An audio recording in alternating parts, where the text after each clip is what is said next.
창세기 38장. 그 무렵에 유다는 형제들에게서 떨어져 나가 히라라고 하는 아둘람 사람이 사는 곳으로 가서 그와 함께 살았다. 유다는 거기에서 가나안 사람 수아라고 하는 사람의 딸을 만나서 결혼하고 아내와 동침하였다. 그가 임신하여 아들을 낳으니 유다가 그 아들 이름을 에르라고 하였다. 그가 또 임신하여 아들을 낳았다. 이번에는 아이의 어머니가 그 아들 이름을 오난이라고 하였다. 그가 또다시 아들을 낳고 이름을 셀라라고 하였다. 그가 셀라를 낳은 곳은 거십이다. 유다가 자기 맏아들 에르를 결혼시켰는데 그 아내의 이름은 다말이다. 유다의 맏아들 에르가 주님께서 보시기에 악함으로 주님께서 그를 죽게 하셨다. 유다가 오난에게 말하였다. 너는 형수와 결혼해서 시동생으로서의 책임을 다해라. 너는 내 형의 이름을 이을 아들을 낳아야 한다.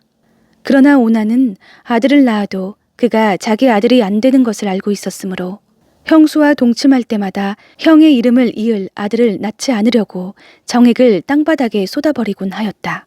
그가 이렇게 한 것이 주님께서 보시기에 악하였다. 그래서 주님께서는 오난도 죽게 하셨다. 유다는 자기의 며느리 다말에게 말하였다. 나의 아들 셀라가 다 클 때까지 너는 내 친정 아버지 집으로 돌아가서 과부로 살고 있거라. 유다는 셀라를 다말에게 주었다가는 셀라도 제 형들처럼 죽을지 모른다고 생각하였다. 그 뒤에 오랜 세월이 지나서 수아의 딸 유다의 아내가 죽었다. 곡을 하는 기간이 끝났을 때에 유다는 친구 아둘람 사람 히라와 함께 자기 양들의 털을 깎으러 딥나로 올라갔다. 다말은 너의 시아버지가 양털을 깎으러 딥나로 올라간다 하는 말을 전해 듣고서 과부의 옷을 벗고 너울을 써서 얼굴을 가리고 딥나로 가는 길에 있는 에나임 어귀에 앉았다. 그것은 막내 아들 셀라가 이미 다 컸는데도 유다가 자기와 셀라를 짝지어주지 않았기 때문이다. 길을 가던 유다가 그를 보았지만 얼굴을 가리고 있었으므로 유다는 그가 창녀인 줄 알았다. 그래서 유다는 그가 자기 며느리인 줄도 모르고 길가에 서 있는 그에게로 가서 말하였다. 너에게 잠시 들렀다가마 자 들어가자. 그때에 그가 물었다. 저에게 들어오시는 값으로 저에게 무엇을 주시겠습니까? 유다가 말하였다. 나의 가축대에서 새끼 염소 한 마리를 보내마. 그가 물었다. 그것을 보내실 때까지 어떤 물건이든지 담보물을 주시겠습니까? 유다가 물었다. 내가 너에게 어떤 담보물을 주랴? 그가 대답하였다. 가지고 계신 도장과 허리끈과 가지고 다니시는 지팡이면 됩니다. 그래서 유다는 그것들을 그에게 맡기고서 그에게 들어갔는데 다말이 유다의 아이를 임신하게 되었다. 다말은 집으로 돌아와서 너울을 벗고 도로 과부의 옷을 입었다. 한편 유다는 자기 친구 아둘람 사람 편에 새끼 염소 한 마리를 보내고 그 여인에게서 담보물을 찾아오게 하였으나 그 친구가 그 여인을 찾지 못하였다. 그 친구는 거기에 사는 사람들에게 에나임으로 가는 길가에 서 있던 창녀가 어디에 있느냐고 물었다. 그러나 그들의 말이 거기에는 창녀는 없다고 하였다.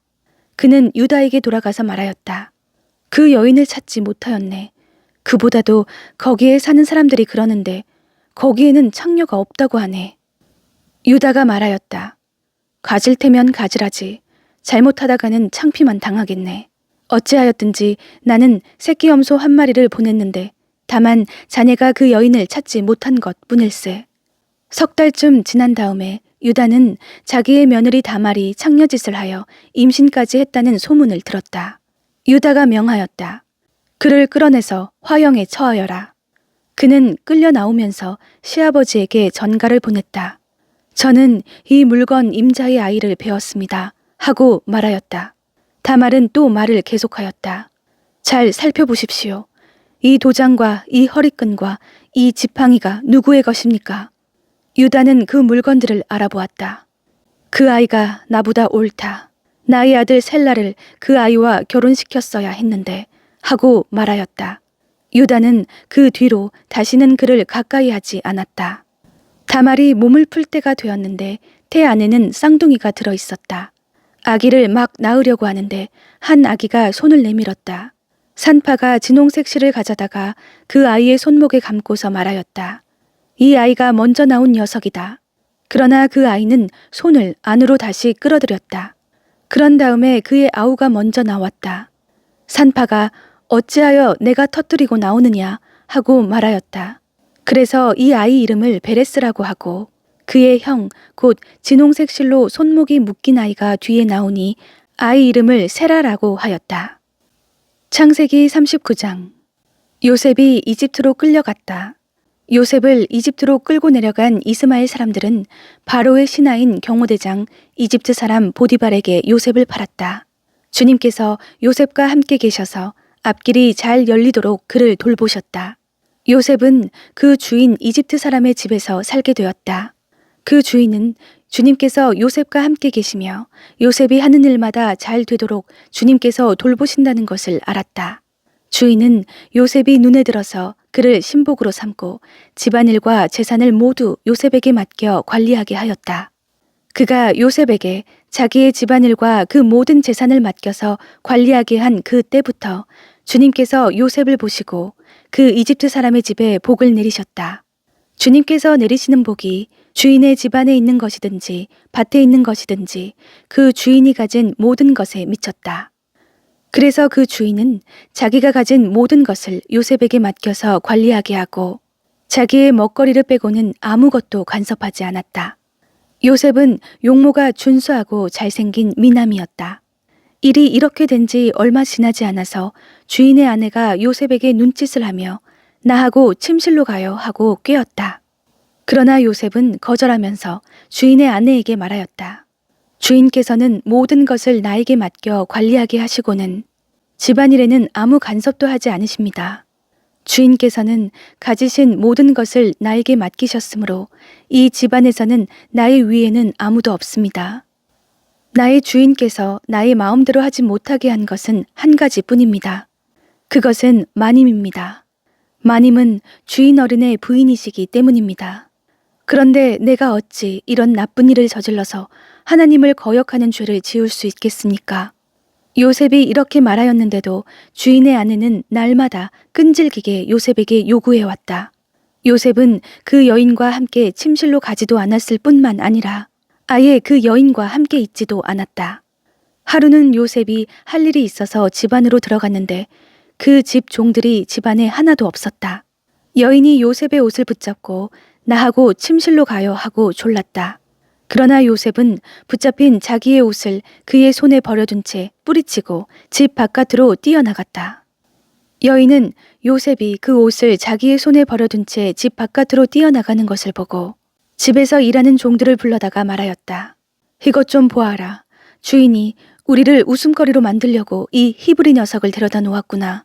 그가 나를 욕보이려고 달려들기에 내가 고함을 질렀더니 그는 내가 고함 지르는 소리를 듣고 제 옷을 여기에 내버리고 바깥으로 뛰어나갔다.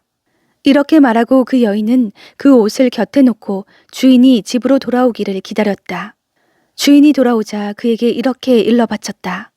당신이 데려다 놓은 저 히브리 사람이 나를 농락하려고 나에게 달려들었어요. 내가 사람 살리라고 고함을 질렀더니 옷을 내 앞에 버려두고 바깥으로 뛰어나갔어요. 주인은 자기 아내에게서 당신의 종이 나에게 이 같은 행패를 부렸어요 하는 말을 듣고서 화가 치밀어 올랐다. 요셉의 주인은 요셉을 잡아서 감옥에 가두었다. 그곳은 왕의 죄수들을 가두는 곳이었다. 요셉이 감옥에 갇혔으나 주님께서 그와 함께 계시면서 돌보아 주시고 그를 한결같이 사랑하셔서 간수장의 눈에 들게 하셨다. 간수장은 감옥 안에 있는 죄수를 모두 요셉에게 맡기고 감옥 안에서 일어나는 온갖 일을 요셉이 혼자 처리하게 하였다. 간수장은 요셉에게 모든 일을 맡기고 아무것도 간섭하지 않았다. 그렇게 된 것은 주님께서 요셉과 함께 계시기 때문이며 주님께서 요셉을 돌보셔서 그가 하는 일은 무엇이나 다 잘되게 해주셨기 때문이다. 창세기 40장. 이런 일들이 있은 지 얼마 뒤에 이집트 왕에게 술잔을 올리는 시종장과 빵을 구워 올리는 시종장이 그들의 상전인 이집트 왕에게 잘못을 저지른 일이 있었다. 바로가 그 두 시종장, 곧 술잔을 올리는 시종장과 빵을 구워 올리는 시종장에게 노하여서 그들을 경호대장의 집 안에 있는 감옥에 가두었는데 그곳은 요셉이 갇힌 감옥이었다. 경호대장이 요셉을 시켜서 그 시종장들의 시중을 들게 하였으므로 요셉이 그들을 받들었다. 그들이 갇힌 지 얼마 뒤에 감옥에 갇힌 두 사람, 곧 이집트 왕에게 술잔을 올리는 시종장과 빵을 구워 올리는 시종장이 같은 날 밤에 꿈을 꾸었는데 꿈의 내용이 저마다 달랐다. 다음 날 아침에 요셉이 그들에게 갔는데 요셉은 그들에게 근심스런 빛이 있음을 보았다. 그래서 요셉은 자기 주인의 집에 자기와 함께 갇혀 있는 바로의 두 시종장에게 물었다. 오늘은 안색이 좋아 보이지 않습니다. 왜 그러십니까? 그들이 그에게 대답하였다. 우리가 꿈을 꾸었는데 해몽할 사람이 없어서 그러네. 요셉이 그들에게 말하였다. 해몽은 하나님이 하시는 것이 아닙니까? 나에게 말씀하여 보시기 바랍니다. 술잔을 올리는 시종장이 자기가 꾼 꿈 이야기를 요셉에게 하였다. 내가 꿈에 보니 나의 앞에 포도나무가 있고 그 나무에는 가지가 셋이 있는데 거기에서 싹이 나더니 곧 꽃이 피고 포도송이가 익었네. 바로의 잔이 나의 손에 들려 있기에 내가 포도를 따다가 바로의 잔에 그 즙을 짜서 그 잔을 바로의 손에 올렸지. 요셉이 그에게 말하였다. 해몽은 이러합니다. 가지 셋은 사흘을 말합니다. 앞으로 사흘이 되면 바로께서 시종장을 불러내서 직책을 되돌려 주실 것입니다. 시종장께서는 전날 술잔을 받들어 올린 것처럼 바로의 손에 술잔을 올리게 될 것입니다. 시종장께서 잘 되시는 날에 나를 기억하여 주시고 나를 따로 생각해 주시기 바랍니다. 그리고 바로에게 나의 사정을 말씀드려서 나도 이 감옥에서 풀려나게 해주시기 바랍니다. 나는 히브리 사람이 사는 땅에서 강제로 끌려온 사람입니다. 그리고 여기에서도 내가 이런 구덩이 감옥에 들어올 만한 일은 하지 않았습니다. 빵을 구워 올리는 시종장도 그 해몽을 듣고 보니 좋아서 요셉에게 말하였다. 나도 한 꿈을 꾸었는데 나는 빵이 담긴 바구니 3개를 머리에 이고 있었네. 제일 위에 있는 바구니에는 바로에게 드릴 온갖 구운 빵이 있었는데 새들이 내가 이고 있는 바구니 안에서 그것들을 먹었네. 요셉이 말하였다. 해몽은 이러합니다. 바구니 셋은 사흘을 말합니다. 앞으로 사흘이 되면 바로께서 시종장을 불러내서 목을 베고 나무에 매다실 터인데 새들이 시종장의 주검을 쪼아 먹을 것입니다. 그러한 지 사흘째 되는 날, 그날은 바로의 생일인데 왕은 신하들을 다 불러 모으고 잔치를 베풀었다. 술잔을 올리는 시종장과 빵을 구워 올리는 시종장이 신하들이 모인 자리에 불려 나갔다. 바로에게 술을 따라 올리는 시종장은 직책이 회복되어서 잔에 술을 따라서 바로의 손에 올리게 되고 빵을 구워 바치는 시종장은 매달려서 처형되니 요셉이 그들에게 해몽하여 준 대로 되었다. 그러나 술잔을 올리는 시종장은 요셉을 기억하지 못하였다. 그는 요셉을 잊고 있었다.